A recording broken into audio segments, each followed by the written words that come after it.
शुक्र प्रदोष व्रत कथा। हर माह आने वाला प्रदोष व्रत भगवान शिवजी जी की कृपा पाने का सबसे बड़ा दिन होता है। शुक्र को पड़ने वाला व्रत को शुक्र प्रदोष व्रत कहते हैं। इस दिन किए जाने वाले प्रदोष व्रत से सुख समृद्धि और सौभाग्य का वरदान मिलता है। प्रदोष व्रत की पूजा शाम के समय प्रदोष काल में की जाती है। यह प्रदोष सूर्य अस्त से लगभग 1 घंटे पहले का समय होता है, जो प्रदोष काल कहलाता है।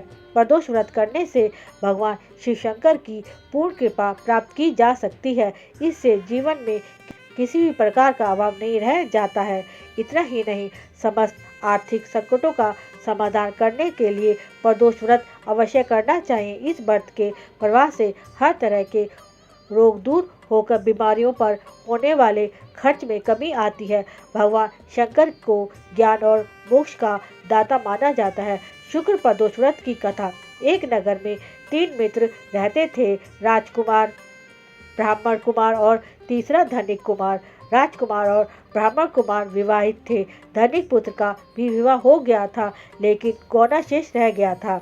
एक दिन तीनों मित्र स्त्रियों की चर्चा कर रहे थे।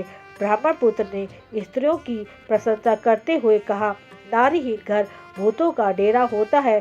धनिक पुत्र ने यह सुना तो तुरंत ही उसने अपनी पत्नी को लाने का निश्चय कर लिया। तब धनिक पुत्र के माता पिता ने समझाया कि अभी शुक्र देवता डूबे हुए हैं, ऐसे में बहू बेटियां को उनके घर से विदा करवा लाना शुभ नहीं माना जाता है। लेकिन धनिक पुत्र ने एक नहीं सुनी और ससुराल पहुंच गया। ससुराल में भी उसे मनाने की कोशिश की गई, लेकिन वो जिद पर अड़ा रहा और कन्या के माता पिता को उसकी विदाई करनी पड़ी। विदा के बाद पति पत्नी शहर से निकले ही थे कि बैलगाड़ी का पहिया निकल गया और बैल की टांग टूट गई। दोनों को चोट लगी, लेकिन फिर भी वो चलते रहे।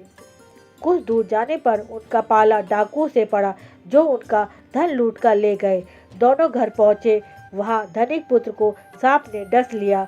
उसके पिता ने वैद्य को बुलाया तो वैद्य ने बताया कि वो 3 दिन में मर जाएगा। जब ब्राह्मण कुमार को यह खबर मिली तो वो धनिक पुत्र के घर पहुंचा और उसके माता पिता को शुक्र प्रदोष व्रत करने की सलाह दी और कहा कि इसे पत्नी सहित वापस ससुराल भेज दे। धनिक ने ब्राह्मण कुमार की बात मानी और ससुराल पहुंच गया, जहां उसकी हालत ठीक होती गई। यानी शुक्र प्रदोष के महत्व से सभी घोर कष्ट दूर हो गए। शुक्रवार को प्रदोष व्रत भाग्य समृद्धि भर देता है। बोलो ओम नमः शिवाय।